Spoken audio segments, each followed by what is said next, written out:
Um, yes, your school that you're applying to must have a COVID-19 resident plan. I believe everyone can hear me now, both on YouTube and Facebook.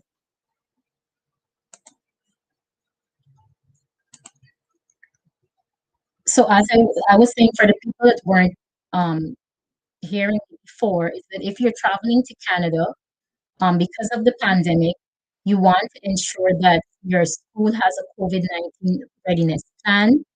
You want to ensure that you've taken the COVID-19 test and that the result is negative prior to traveling to Canada. You'd have to quarantine for 14 days. That is mandatory, and you will be required to stay in a hotel upon your arrival in Canada if you're coming here by air, which would be most persons.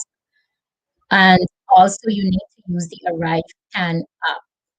So those are the COVID-19 the requirements that you have to follow because of COVID-19. One of the other questions that people ask a lot is um, about processing fees and the time of processing for the application. I do want to mention that there is quite a lot of there's a delay rather because of COVID-19. Applications are still being processed. So one of the things that immigration is saying to attorneys and representatives is that they can't give you a processing time, and you shouldn't follow the time that is on the website because it's not your application may not be processed as fast. So though they have a time on the website, don't go by that time. Just know that there's delays and they're trying their best to process the applications as soon as possible. Um, there are also a number of factors that can affect the processing time, including where you're applying from, whether or not your application is complete. Because if immigration has to request something for you or ask for further information, that will delay the processing of your application. And that is one of the reasons you want to ensure that you submit an application that is completed properly. You want to ensure that you consult with a representative who knows what they're doing so that they can complete that application so that there isn't any delays in processing your application. The cost for the study permit is $150. And you will also be required to do your biometrics, which is an additional $85. So in total, the cost for the study permit will be about $235. Um, Another question that we get a lot about studying in Canada is tuition fees. And as I would have mentioned in the first live video, is that tuition fee varies based on one, the province that you're living in, or the province that your where your school is located. Because provinces that are more populated, the tuition fee would normally be higher. So I encourage persons who are, tuition fees, if that's an issue, to apply to a school in a province that is not as populated. So, for example, in Alberta, the lowest you would probably find undergraduate fees for is around $10,000. The highest is about $30,000. That's for undergraduate studies. For graduate studies, the lowest in Alberta would be about $8,000 to $9,000, and the highest would be around about $18,000. If you apply to a school in British Columbia for graduate fees, you're looking at between $4,000 to $25,000. For undergraduate fees, you're looking between 17,000 to about $40,000. If you apply to a school, let's say in Newfoundland, for graduate studies, for example, you're looking between $3,000 to $5,000. Now, Newfoundland is a bit cheaper than the other provinces because Newfoundland is not as populated as, for example, Ontario. So tuition fees there would be lower. So you want to ensure that if your tuition fees is an issue for you, that do your research, you look at the different provinces and see, the differences in the tuition fees. We do offer a service whereby we apply to schools for a person. So some persons may be just interested in us completing the study permit application for them, but some persons may want us to complete both the study permit application and the application to the school on their behalf. So we do offer that service. We apply to three schools for you, um, based on the program you want to complete, based on the amount of funds that you have available for tuition. We do the work for you to find at least three schools that we believe are suitable based on your needs, and we do that complete that application on your behalf. Of course, you would have to write like your own personal statement. You have to do those things.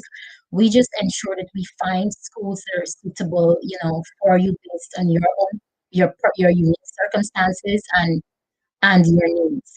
And as I mentioned in the previous live session, um, every province has a permanent residence program for international students.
Sorry, range is based on the length of your studies.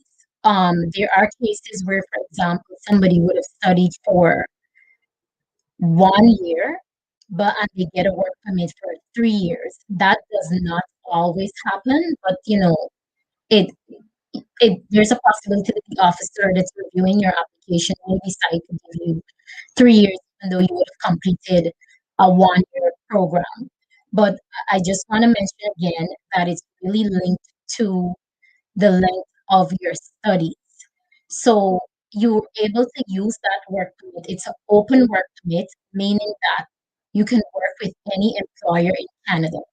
Generally, um, Canadian, once you're coming to Canada as a worker, you generally get what is called a closed work permit, and that work permit restricts you to a specific employer. The postgraduate work permit is an open work permit, which allows you to work any employer. Of course, there's some restrictions on it, but it's still an open work permit. That work permit allows you to get work experience in Canada, which you can then use to apply to the Canadian experience class. The Canadian experience class is one of the permanent residence program that is available under the economic stream. So with the Canadian experience class, you're able to use that the work experience that you've gained on your postgraduate work permit to get more points in the express entry pool. So if you've seen our first video, if you haven't, you can go back and watch it. The one that we did on part one of this on February 26th, where I talked about the express entry program. And I said that it's a points-based program where you get points for a number of factors.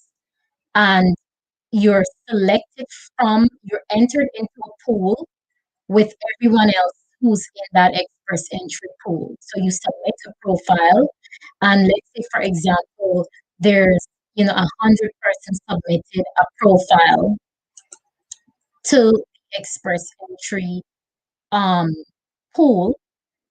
You are selected based on your points. So there is a cutoff point every month when they do a selection. So let's say there's 100 people in the pool and they decide that the cutoff point for this month is um 460 points.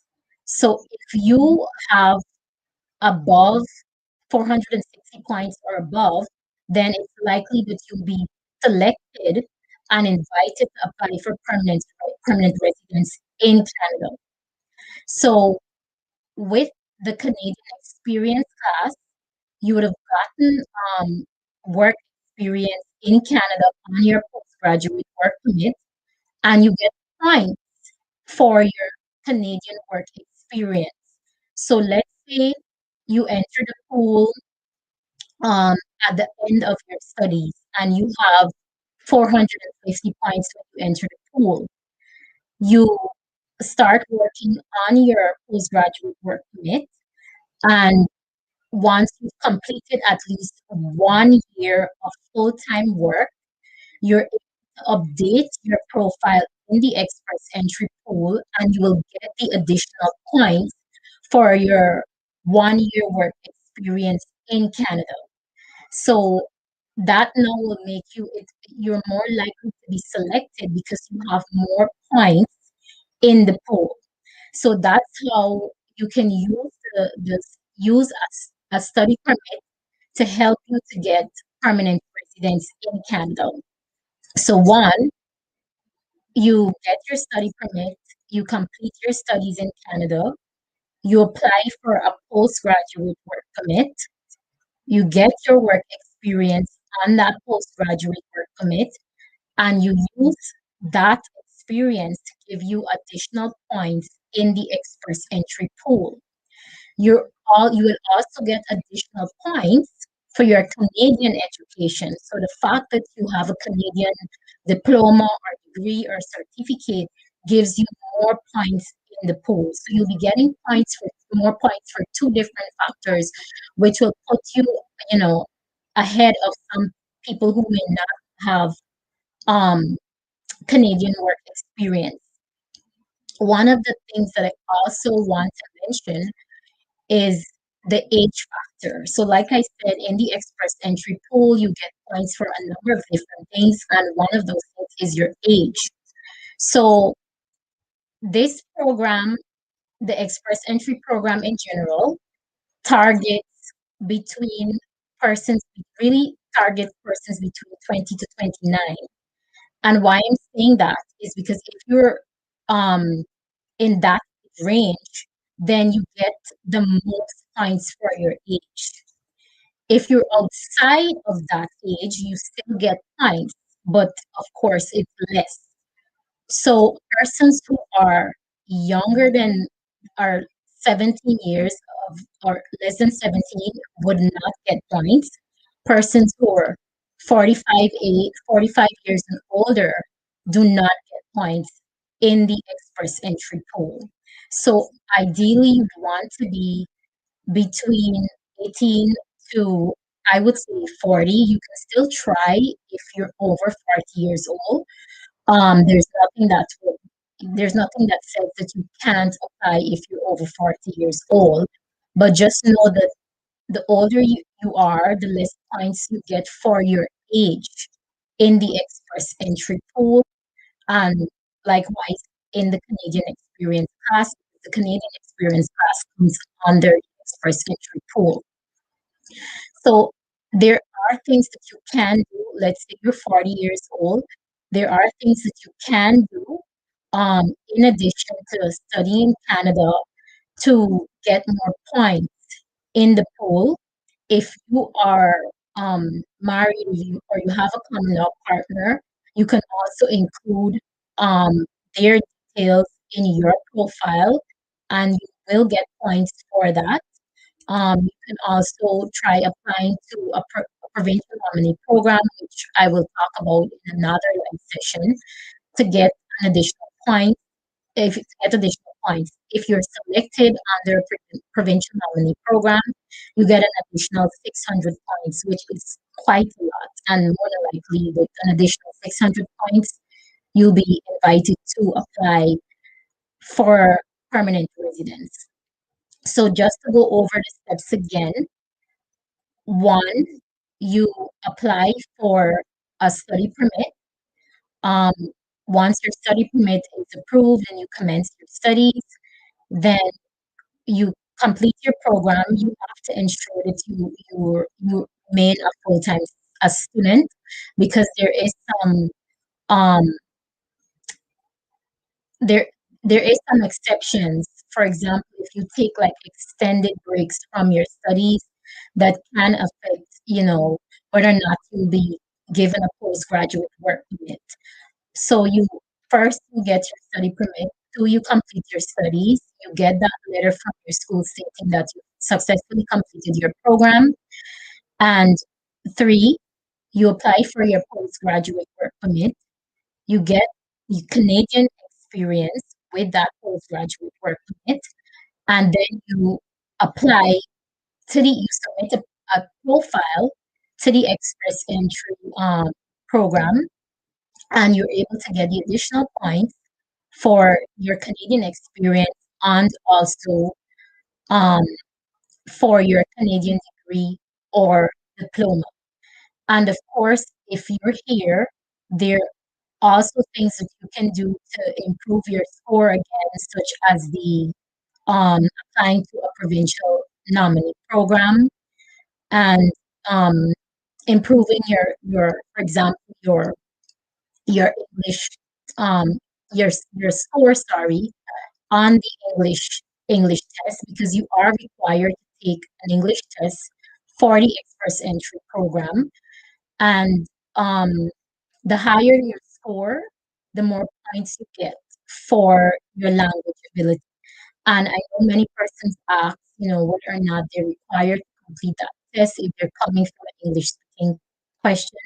And the answer is yes. It's mandatory for everyone that's applying through the express entry pool. So the Canadian Experience class is only one program under the express entry pool, but it's something that you can make use of to get permanent residence in Canada.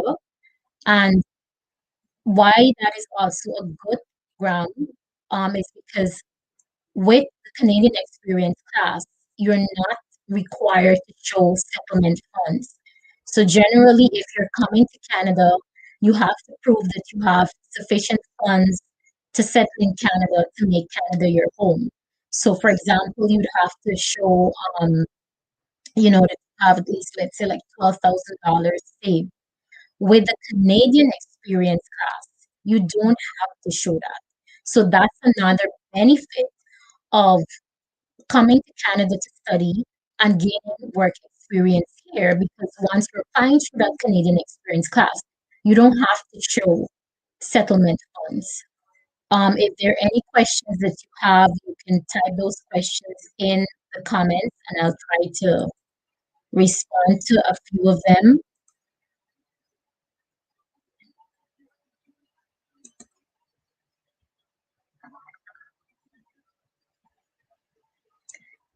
So someone is asking whether or not you need to have a letter of acceptance before applying for a study permit. The answer is yes.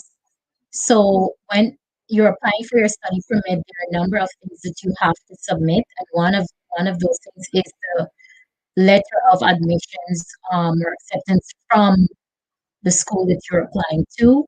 You have to show proof of funds that you have sufficient funds to pay for your studies in Canada, um, and of course to take care of your living expenses.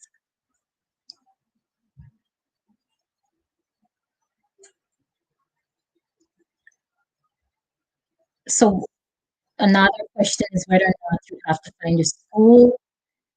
Yes, you have to do your own research and look for a school that is offering the program that you're interested in studying, is located in a province of your choice, based on your own circumstances.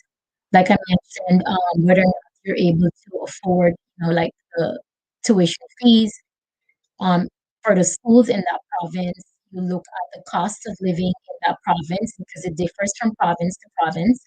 But as I mentioned, we do offer the option to apply to schools for you. So we do research based on um, the factors that you submit to us, and we find a school that we believe is suitable for you.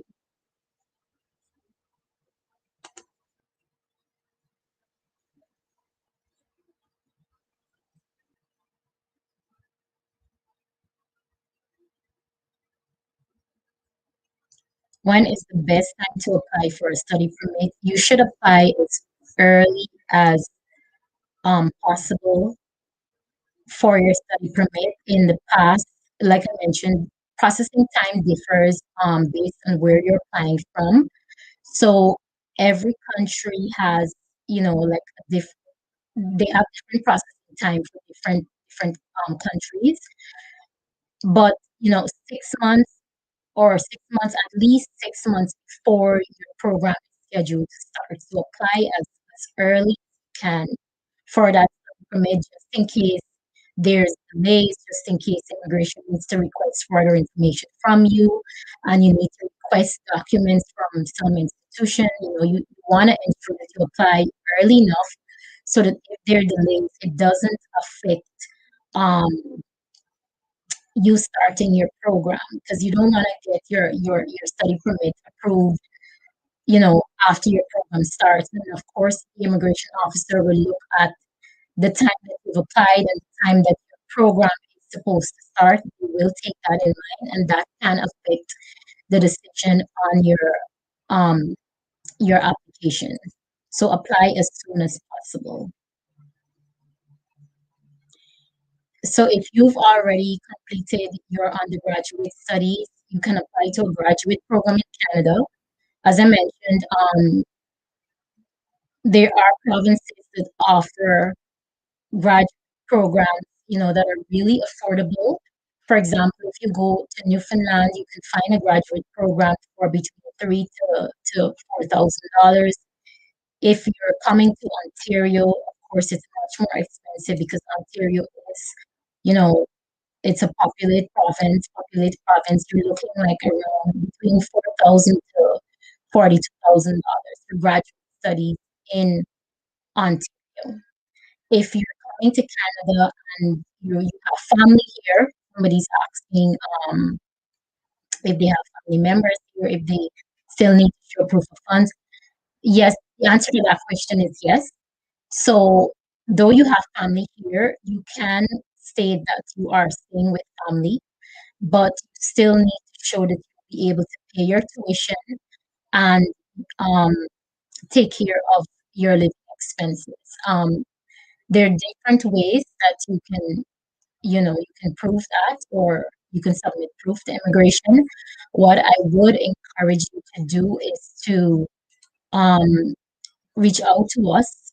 You can contact us via WhatsApp and use this because most persons that are interested in studying in Canada are outside of Canada, and they can easily call us via WhatsApp. You can also reach us on Facebook and Instagram, but as I mentioned, lawyers in Canada are not allowed to provide legal advice, via Facebook Messenger. So, you can you can message us on Facebook or Instagram, and we'll give you further information on how you can um, contact.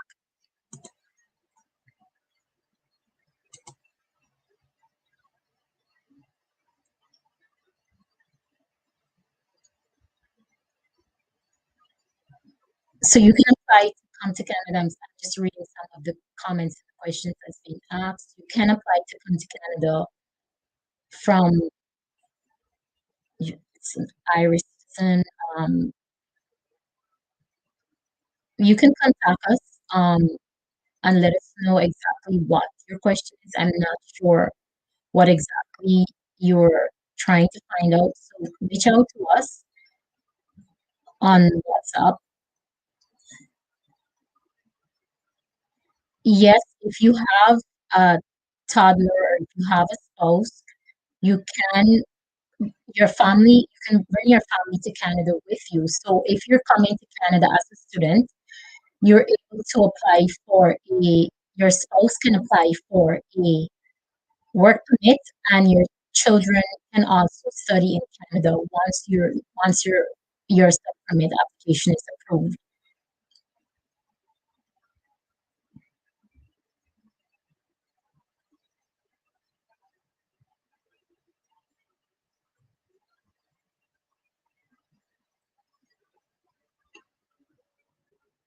So someone is asking about the NUP code. That is something we will talk about in another session.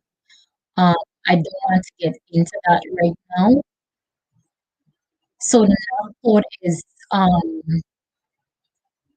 occupations in Canada are characterized based on what is called a NUP code, and um, that is something that is considered when you're applying for permanent residence through the Canadian Experience class or any one of the economic um, programs, in fact.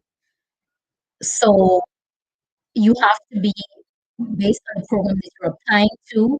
Your occupation has to fall within a certain code, but we'll get into that in another live.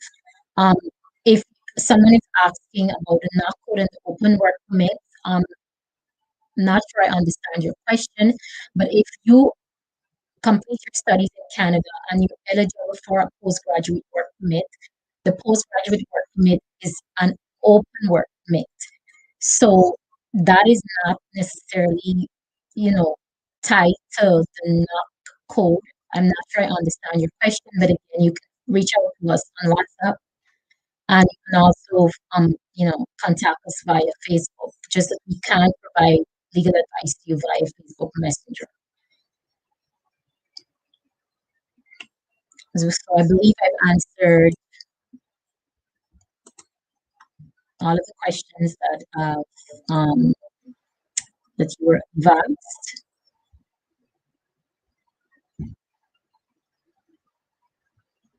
Yes, you can get a letter from if someone is paying for your paying, for example, your tuition fees. That person can provide with a letter, but they need to also show that they have funds to cover your tuition fees. You can reach us at 647-749-7472, and we can discuss that with you. So I think those are all the questions. Thank you once again for joining this live session. My apology. I know we've had quite a lot of technical difficulties tonight. My apology for that. I hope that you have learned something from this session tonight. If you have any questions, please feel free to reach out to us. We'd be happy to talk to you. Subscribe to our YouTube channel. We'll be doing a live session every month, and I will try to cover some of the information that I presented tonight in another live session, because I know I'm now seeing comments that some person may have missed something because of the audio. We also be sending emails. We send emails often, just short emails with updates on Canadian immigration and tips on if you're applying to different programs. So if you registered for this event, we have your email address. You will be getting emails from us quite often, and we'll try to put some of the things that I've mentioned tonight in a summary and send that out to you. So thanks again for watching. We'll be having another live session next month on the federal skills program. That's another immigration program. So we'll be having a live session on that. Stay connected with us. Thanks again, and I hope to connect with some of you either via WhatsApp or social media.